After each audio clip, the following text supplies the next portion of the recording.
coming. Carter's not coming. Oh, okay. So just you it.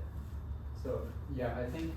Oh, yeah, okay, I'll start. Go ahead. So, hey everyone, I'm Harshil. I'm the hardware manager at Synaptech, which is a project-based club related to mostly neuroengineering, but something that comes out of this talk, which I also gave at Synaptech's Journal Club, is maybe a possible collaboration between the two clubs, doing the basic model project of neurons that can be biophysically or using networks, anything like that. And I'll sort of give an example in this talk, in case that encourages any interest. Also worth mentioning, I'm a second year here, UW. I'm in applied math. I'll probably double major with EC. And yeah, and pre-med, I guess. Fun fact. So the paper that I picked was this one, Dendrocentric Learning for Synthetic Intelligence. I think it's linked to the IT Discord announcements. So I suggest having that open. If you didn't read it, it's okay, or skim it, or whatever, because I'll go through most of it. So I guess I'll start with, does anyone know what neuromorphic computing is? Or has heard of it? Yeah. Okay. So, do you know Dr. Kwabena Bowen? The person who made this paper? I've heard of neuromorphic computing. Okay. But I'm not that familiar with. Well, yeah. Okay, so this guy is a big deal in neuromorphic computing because he and Carver met, who is another famous electrical engineer. If you don't know, you should also look up. They basically started neuromorphic computing in the lab at Caltech. And to this day, Kwabena Bowen at the Brains in Silicon Lab at Stanford now, he continues to make, like, I would say the biggest discoveries in neuromorphic computing. And neuromorphic computing, as a definition for you guys, is basically taking inspiration from neuroscience and applying that to new computing possibilities. So just like how quantum computing takes inspiration from quantum physics to design a new computing system or a new computer architecture, I guess, neuromorphic computing takes inspiration from neuroscience. And that's what this paper is about. It's taking inspiration from the dendrite in specific. I guess that's sort of implied in the first word of this. So currently we have like two main computing paradigms and then a third one, which is the one Dr. Bowen proposes in this paper. And those are being synaptocentric computing and axocentric computing. So synaptocentric computing, I'm sure you guys have heard of, at I2 especially, where you guys work a lot with neural networks. That is synaptocentric computing, where you're taking signals from one layer and combining them into another node and then the next layer. And you're just summing signals across each layer using linear combinations of whatever inputs there are to each node. And you can see that like in hardware, like your GPU, your TPUs. The other kind of computing paradigm, axocentric, is another neuromorphic computing sort of discovery. And in that, you're relying on firing rates of neurons within the network instead of just signals being weighted and summed. It's the rates at which signals are coming in. So you sort of model you sort of think of like in your brain, the way neurons receive signals is they don't add like how big the signal was, right? Because action potentials are all or nothing. It's the rate at which action potentials are coming into that neuron. So a neuromorphic chip is a special kind of computing chip which takes inspiration from that. And Kwabena Bowen was actually like the first person to make one of those, I think, or the first good one, at least. And now Dendrocentric Computing, where you're not only combining things spatially, like linear combinations in a neural network, not only temporally, like firing rate inside of a neuromorphic system, but you're doing both spatiotemporal parsing, right? And we'll get into that, what that looks like now. But that's sort of those computing paradigms for you in more holistically. Okay, now I want to propose to you, like, why do we care about all these computing paradigms? Like, aren't the computers we have perfectly fine? The answer is no, not really. So here is flop demand for some large language models over the years. And you can see, like, pre-2012, so pre-GPU, we saw flop demand approximately double every 24 months, every 2 years. So if you've ever heard of Moore's Law, which is the number of transistors on a chip doubles every 2 years. So this demand for flops, which is floating operation per second, basically the number of operations a computer is doing, like multiplications, additions, divisions, it's in line with Moore's Law. But now, when post-GPU computing era, where we're seeing NVIDIA stocks pop off, where clubs like I2 are popping up, and everyone's having fun with the neural networks and GPUs, and like 15 GPUs plugged into a system, that is when you start to get even more demand for computational power in your large language models. So you can see with like AlexNet and AlphaGo, it's sort of doubling every 3.4 months. But now, like for some of the best of the best models like GPT, flop demand is doubling every 2 months. So that is 12 times faster than Moore's Law. So basically, this is unsustainable level of demand for computing power. Hardware cannot keep up with this in its current form. And currently, like in chips, this is sort of a leeway into next slide. Chips are two-dimensional. So you have transistors laid out lengthwise and widthwise. It's like a flat plate CPU, right? And if that can't keep up, right, maybe a sort of innocent explanation would be, just make like your chips three-dimensional, right? So instead of having length and width, you increase the height, so you have a three-dimensional sort of block of transistors, right? And the problem with that is the heat dissipation, right? So all the signals in that cube, the way the heat scales is gonna scale directly with the volume, while the surface area is gonna not be able to keep up with that, so the heat has less space to dissipate. So you can't use 3D chips to solve this idea, and even then, 3D chips are actually a hypothetical thing, right? We don't actually use them ever because of that heat, that thermal issue. However, there is a computing system that we know of, which is the biological brain,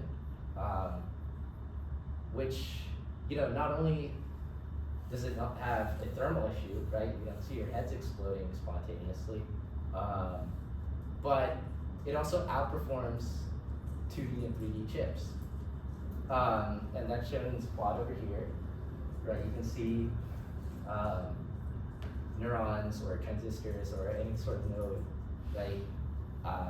And how it scales with energy usage in a 2D chip, a 3D chip, and then the biological brain, right? Which is what Bowen goes on to define as a sparse 3D network.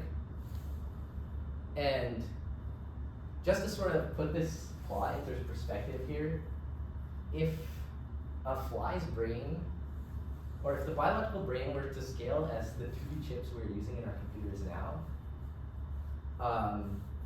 then the fly's brain would use as much energy as a human's does, like right now. So we are really inefficient. And Bowen goes on to go on with like this really hairy theory stuff that I'm not going to go into. I'm going to go really hairy theory on some other parts. But basically what he says is we need to signal sparsely within our networks, eliminate redundant signals in such a fashion that you get this good energy scaling, right? So currently, like in a neural network, a node will fire and it'll fire to a bunch of other nodes, right?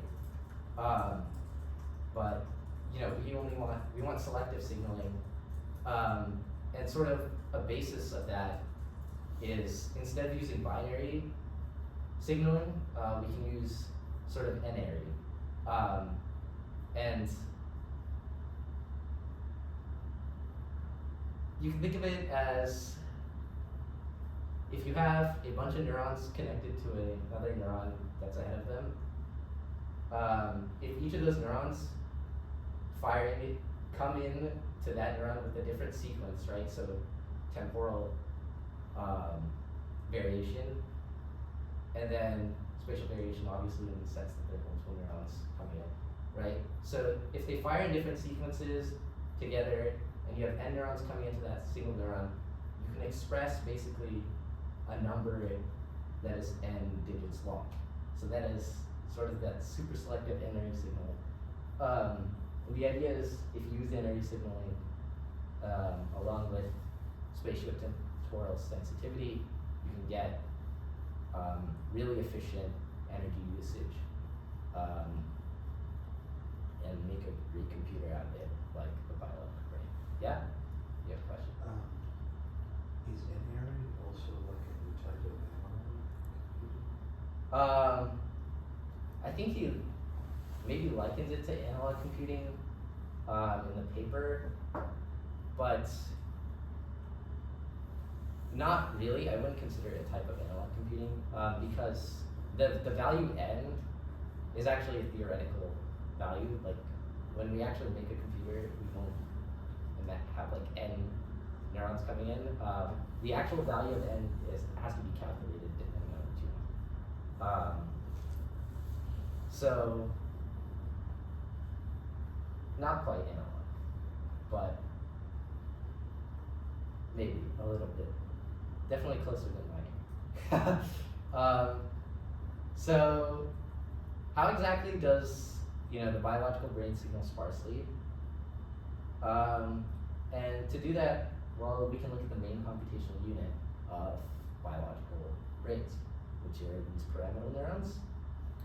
So on these, specifically what we care about on these pyramidal neurons are these dendrites, which are special because they have these spines. You can see figure A is an entire pyramidal neuron, and then when we zoom into the dendrites of figure B, you can see these little spines poking out on either side. And those spines are special.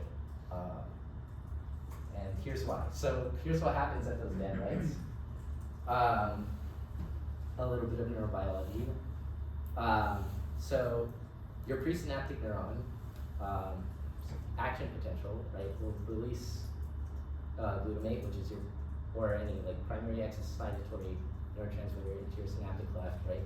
And glutamate will bind with an AMPA receptor on the dendrite, on the dendrites, on the spines that are sticking out of it, on an AMPA receptor on those, and that takes like 2 milliseconds.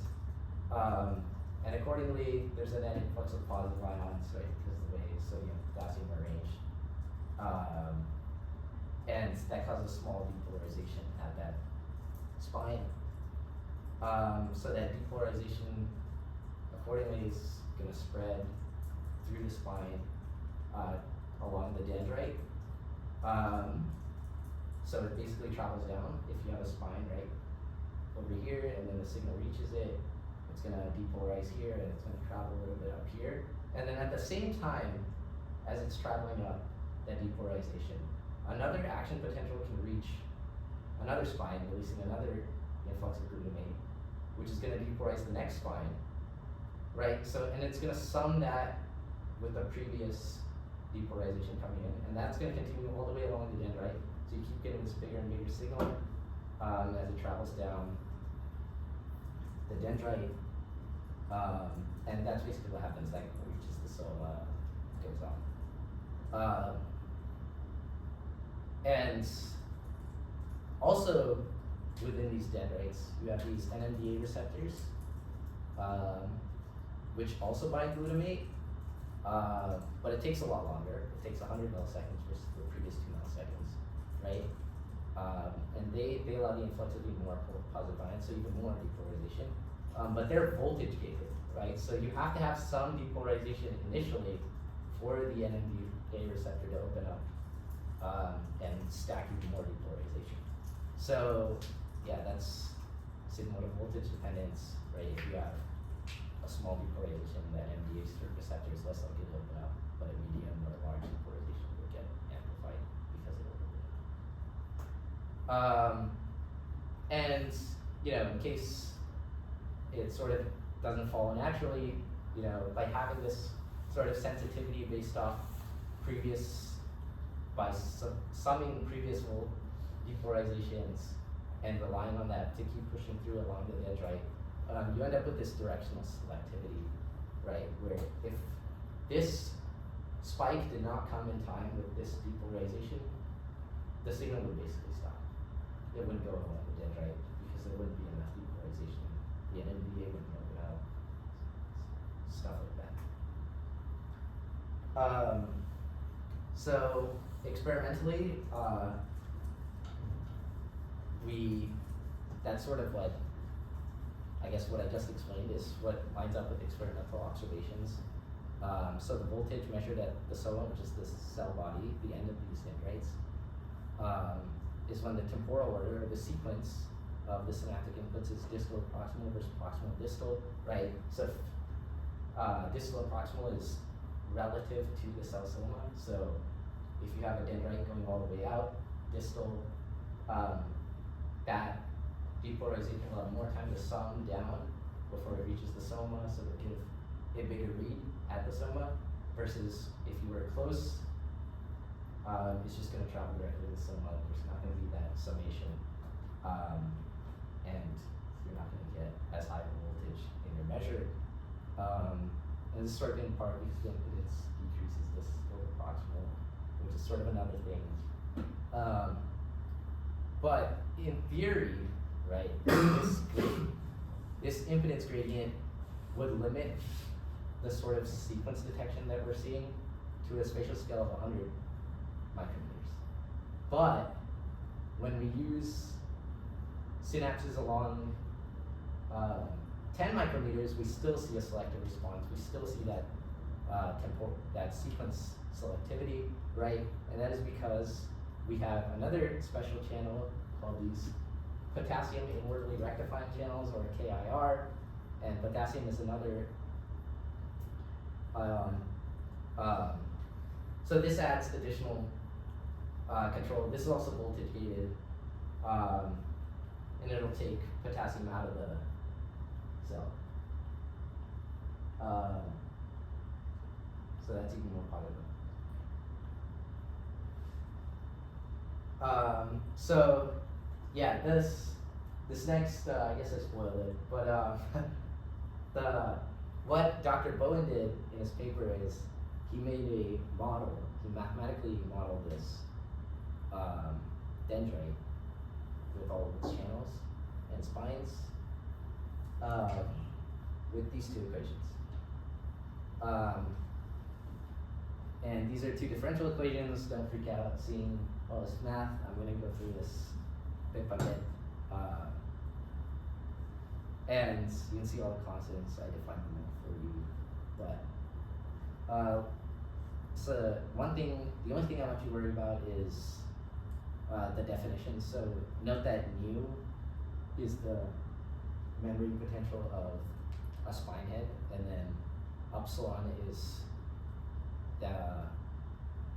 memory potential of the respective segment. So remember you have spines and spines attached to the dendrite segments, right? Run them down, so you can index those accordingly. So yeah, that's the only thing you should worry about here. So let's look closely at the spine head equation. He defines tau here and SCH and D channel, which are sort of extra constants, which honestly I think he just defines for clarity. So the equation doesn't look even uglier than it does now. But the reality is, if you want to understand these equations, you have to go plug these back in.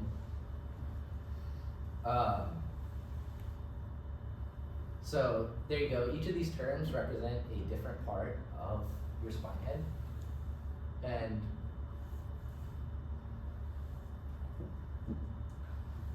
starting with this first term on the left is the neck voltage, where you subtract upsilon, which remember is the segment, and then mu, which is the spine. So you basically get the neck voltage right in between the spine and the neck. You have or in between the spine and the segment, you have the neck. So by subtracting the two voltages, you'll get effectively, what is the gradient that goes towards the segment, or other things, depending on what the voltages are. And then this term here is representative of the potassium inwardly rectifying, or KIR channel, with the NMDA channel here, and the upper receptor over here. I'll go into these terms a little more later, but maybe these terms sound familiar to those of you who have mathematically modeled neurons before.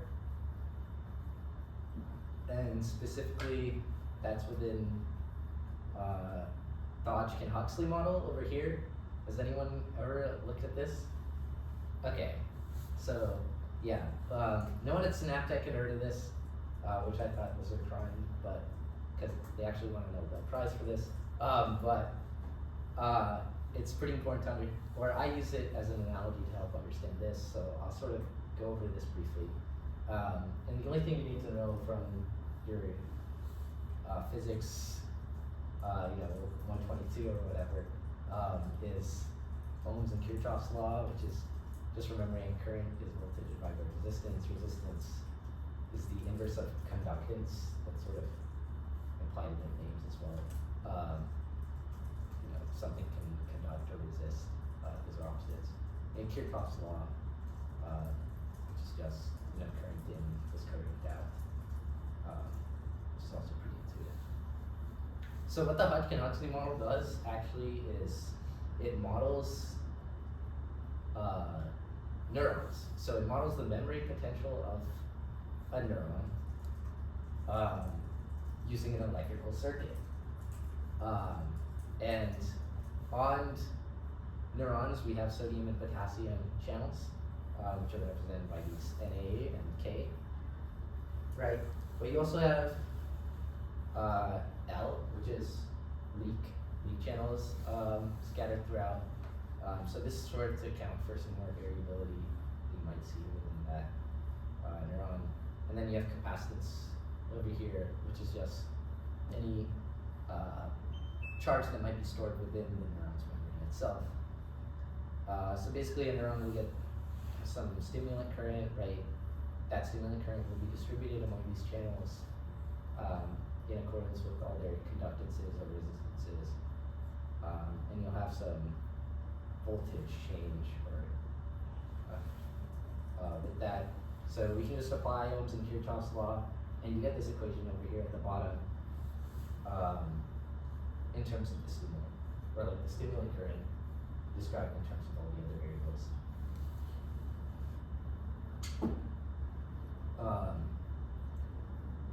And the reason we have this differential here is this is just how you use capacitance, or if you want to express current in terms of capacitance, you have to do this. But this is the change in memory voltage over time, and you can sort of think about, why the current would be equal to, capacitance multiplied by that. But yeah, that's the only reason that's there. So that's a very simple model for neurons that was revolutionary for its time. And so I'm going to use it to draw this nice analogy. And to do that, remember Bowen's equations, they were differential equations too, right? These are the change in voltage of the spine edge, right, as represented by the dot here. I think that's Newton's notation or something. So that's the change in voltage over time for the spine edge, for the segment, right? So we can rearrange the Hodgkin-Huxley model so we have the voltage over time on the left side too. And then when we plug in our constants into the spine head equation here, you can see we actually end up with, once again, a conductance in the spine multiplied by the voltage of the spine's change over time, right, equals, all these conductance terms times voltage terms. And, the ones you can immediately draw an analogy to are these two terms on the left and the right, which was, remember, the neck voltage and the amper receptor. And, it should be, like, this left term is, dead obvious, just the conductance of the neck times, the neck voltage, as determined by the gradient between the spine head and the segment. But the amper receptor, what this is relying on is the equilibrium of the equilibrium potential of the cation. So, sort of in chemistry or in biology, each ion that's floating around has its own equilibrium potential. So if you separated it with a membrane, it would pass through accordingly such that the voltage across that membrane would equal that equilibrium potential. So you have different values, at different temperatures, different materials, blah, blah, blah. But we're just using that as the main gradient driving force, and then we subtract the segment to get what the actual driving force is into the spine head. Yeah, because you sort of think of the equilibrium potential, equilibrium voltage driving force going one way, right? But we also have the voltage in the segment associated with the spine head, right? Which is going to go either way depending on what's already in it. And we subtract those two just by the conductance of the amper receptor, which is what bridges those two. And then you just sum conductance times voltage. And yeah, so that's those two terms. Now these NMDA and KAR terms, right? So this actually comes out of the fact that these are voltage dependent, and specifically they're sigmoidally dependent. So when we substitute that constant, we end up with this. Once again, you can see the equilibrium term pop up here again that we saw in the amper receptor, minus the segment voltage. And then these sigmoidal terms here are just sort of, they're there to normalize the whole thing out.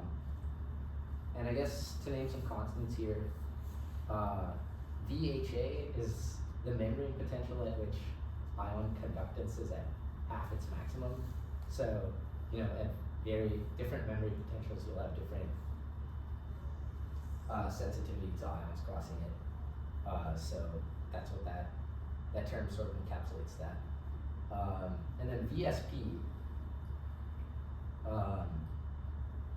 is the change in memory potential that E-folds the activation of voltage sensitive conductors. So what that basically means is, remember these channels are voltage dependent, right? So E-folding is the base E analog of doubling. So if I say something doubles, it increased by a value of times 2, right? So E-folding is times E. Well, there's constant, right? 2.7 or something. And so yeah, this constant just encapsulates that signal dependence. And so that's those two. This applies to both the NMDA and the potassium ability, right? If I need to know specifically this example, I typically channel. So that's like all of the terms in this finite equation, and that's really all there is to them. So now looking at the segment equation, right? You can see a lot of these are the same, right? We have this neck voltage again, and you know, the same sigmoidal dependence on potassium channels that are along the dendrite and sodium channels. The only new term here is this L squared term, you know, with all these voltages. So basically what this is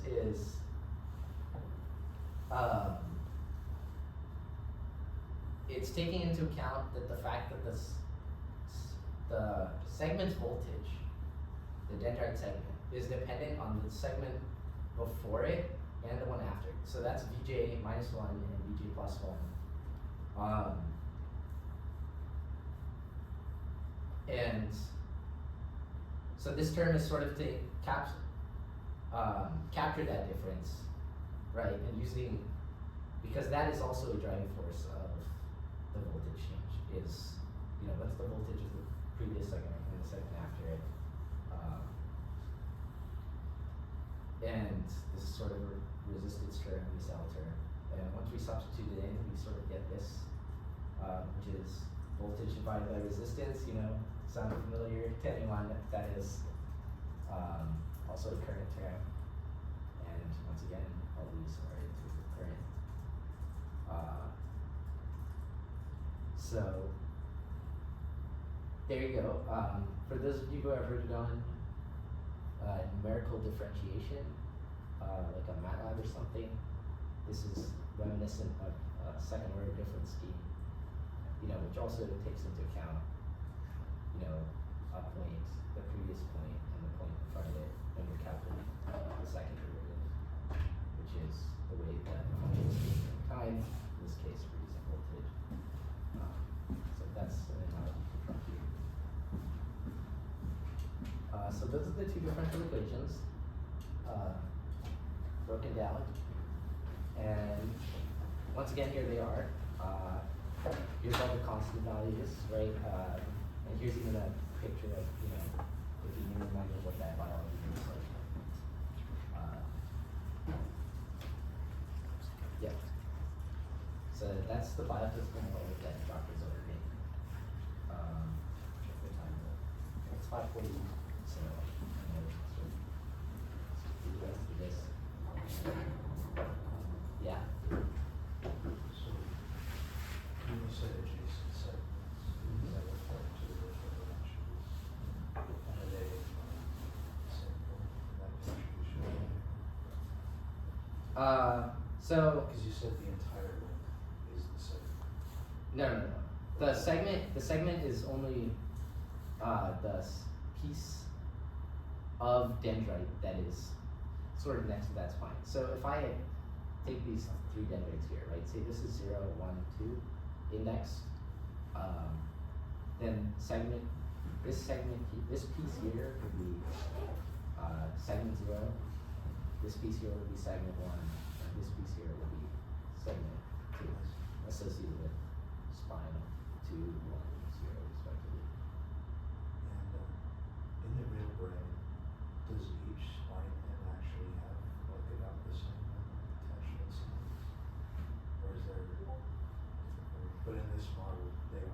Yes, you're right. So yeah, so some of that variability is actually captured in these equations, right? Because it takes into account, you know, what your voltage was to begin with. But obviously, you know, this is a biophysical model. You're not going to capture all the variability.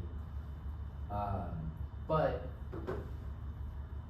one of the cool things about this actually is I had a guy at the Allen Institute point out that these KRR channels actually don't exist for every single spine. And I don't even think they necessarily exist along where Dr. Bowen labeled them all the time. So these models can be improved on, whether that's, you know, adding more terms in the equation or taking a different approach entirely, right, using like a neural network or something instead, which is another thing that's getting more popular.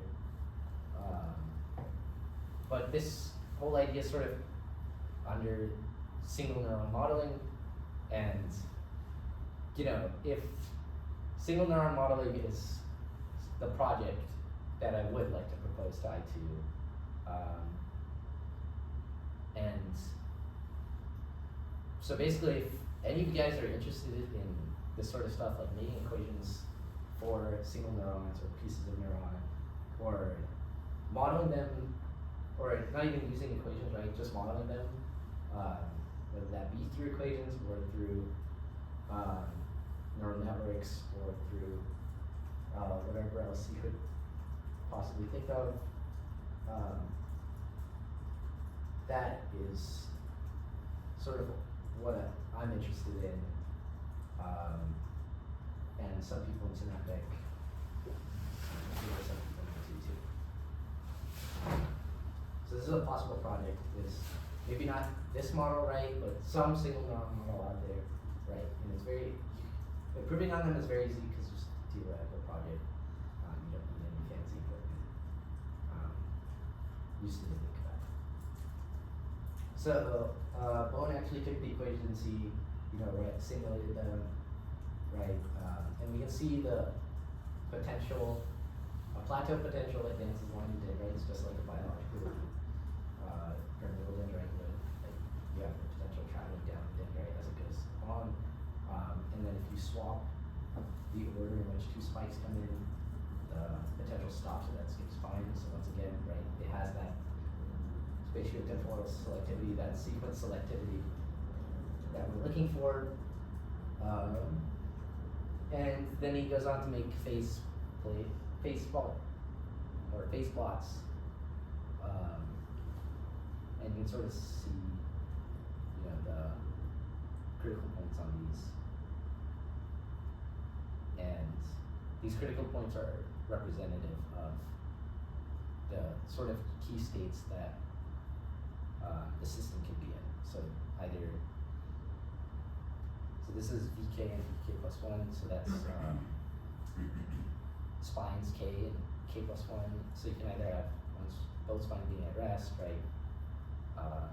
The first one spiking and the one following it being at rest, or you can have them both plateauing. But then if we change if you change the NMDA conductances, right, you only end up with one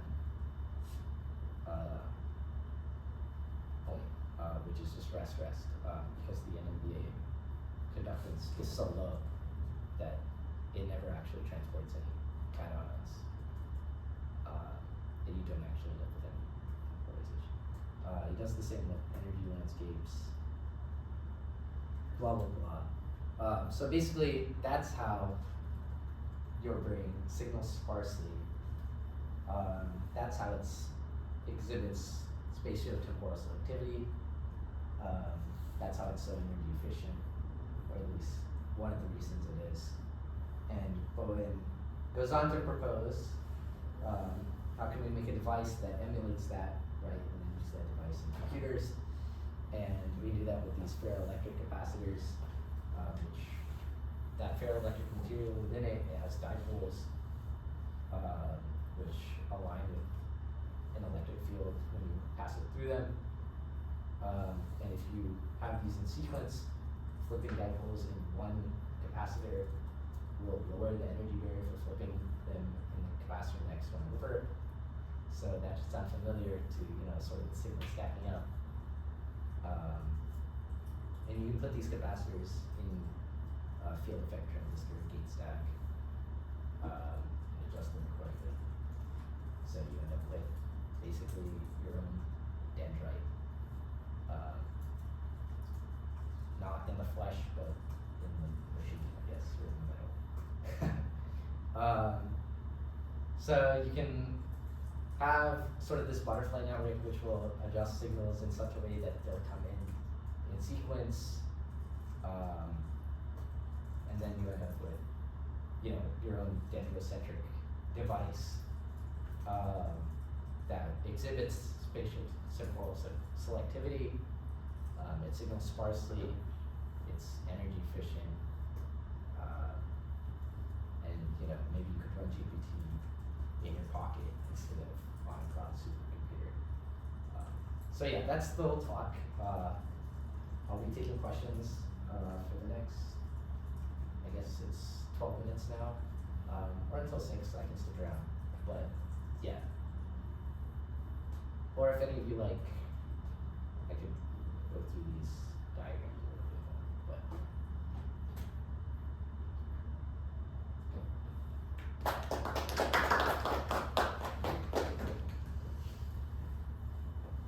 Yeah.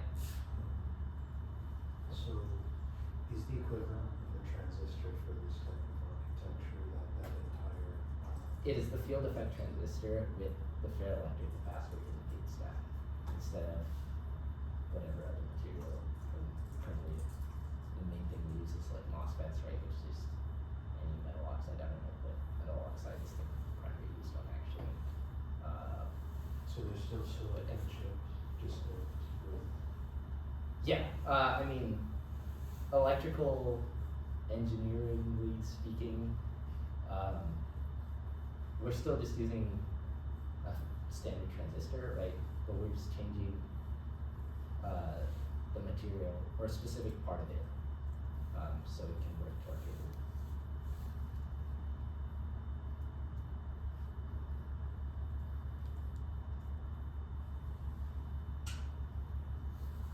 Any more questions?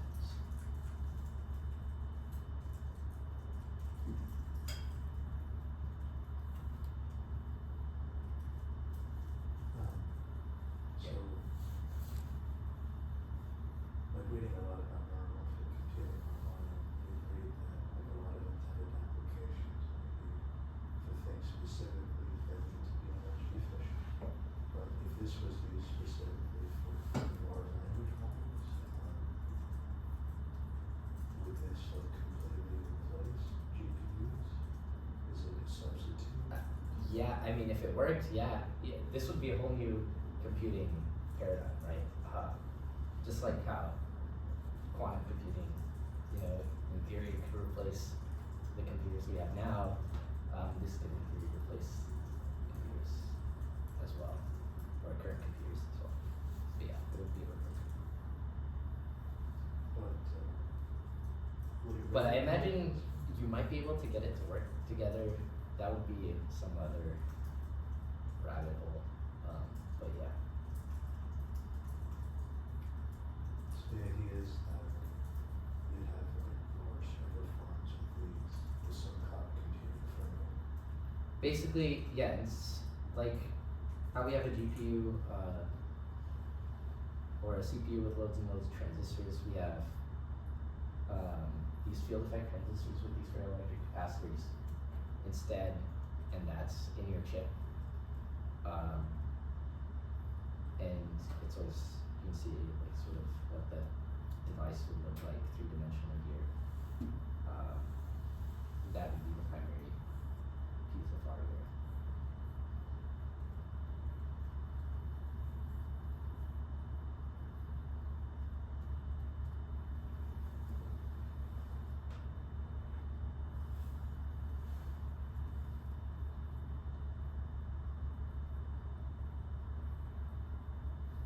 you came in late. The paper is this one. It was linked in I2 announcements too. It's this one, Dendrocentric Computing and Intelligence by default and uploaded.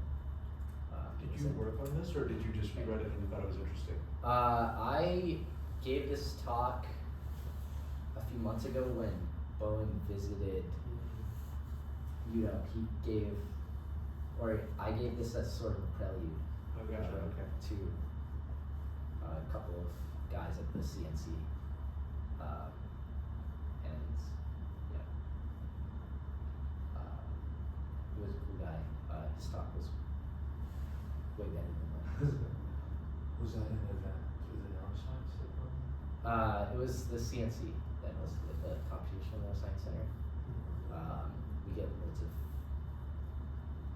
of researchers from all over the place coming. We had That was this past summer? not this past summer. This is just throughout the year. I think Bowen came. What was it, like winter, like February? I think. No, it was spring. Sorry. So it might have been March or something. I don't even remember. But it was a few months ago. Sometime in spring quarter last year, where he visited. A bit before that, we had like Juan Alvaro Gallega, who was from University College London. There was another talk where we had Ed Witten's daughter, who's a computational neuroscience researcher. She's at Princeton. She came here. I think it's Ilana Witten, and then Daniel Witten was the other daughter who actually works at Yale. So there you go. I get emails for these talks, but I think there's a CNC mailing list or a yeah. Okay, so There's an event calendar too. yeah. So that's where you can see where all these talks and stuff happen. I have a question actually to get like about the CNC. Like, Yeah. would you say how much background knowledge is needed to attend the seminar? I mean, I go there with no background knowledge. That's fine. If you can sort of think of it as coming in, almost no researcher in that room will have any knowledge of that paper at all, right? So everyone's sort of learning from scratch. And sort of the more time you spend in science, I guess, you start to realize, nobody really knows anything. And that's okay. So everyone's learning together. You can have like 15 Google tabs and Wikipedia pages open on the side. And still not get a single thing, or maybe get a little bit of it. But the more you go to, the more it sort of comes together, I think.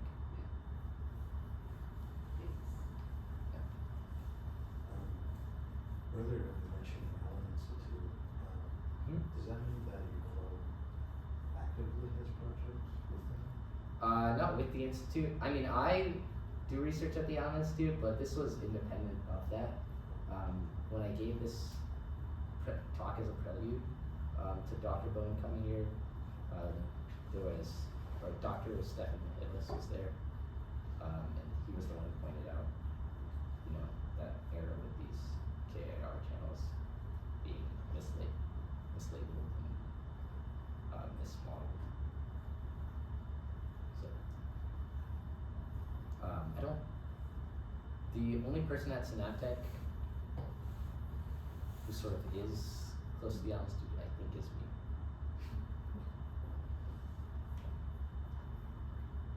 But yeah. So you mentioned the collaborative project. It would be between Synaptech and I2. So is that just to play around? Yeah, basically, I mean, not necessarily, it doesn't have to be this model, but any model you might find in literature, right, if you think it can be improved, right, whether it's a biophysical model, right, or a network model, like I said. I haven't seen any other models types, to be honest.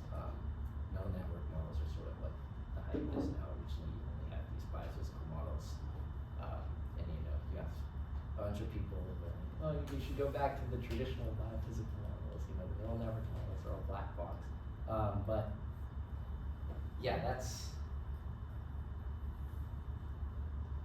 so any model that we would find in literature, we would improve upon it, expand it, and then we could possibly make a paper out of that as well, reach out to the authors maybe. I don't know where that would go in the end exactly, but I do know a project like this is very feasible, and it's well within the realm of the sorts of stuff that IT does, especially as a research-oriented group. Yeah. Just out of curiosity, what are the respective domains? Like I wasn't familiar with Synaptech actually. So Synaptech is a neuroengineering RSO here at UW. I'm the hardware manager there. So we work with stuff like physical EEGs, use headsets, and then we just make projects out of those. So we have the hackathons. Really. So yeah, I2 is more research oriented, theoretical, but Synaptech is more hardware. Sure. And this is sort of, I guess, more theoretical, but also more towards the neuroscience side, I think.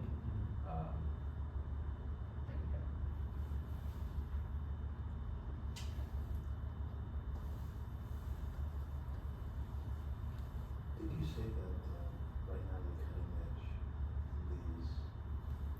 this chip architecture is being done at Stanford? Yeah, so Bowen at his lab, it's called the Brains in Silicon Lab, he's trying to make this device as we speak. He's trying to make this thing, this ferroelectric FET, over at that lab. He's trying to string it together and get it to operate as an actual computer. Yeah. So after being at Caltech, he moved on to a new position at Stanford, and that's where he's been. Yeah, at Caltech he was a postdoc, I think. I don't know if he was ever a professor there, but I do know at Stanford he is. So you said he received the Nobel Prize? Bowen didn't receive the Nobel Prize. The people who made the Hodgkin-Huxley model, which was like Andrew Hodgkin and something Huxley, I don't remember his first name. They won a Nobel Prize for making this model. Is that in the category of medicine? Yeah, I think it was physiology and medicine. Interesting.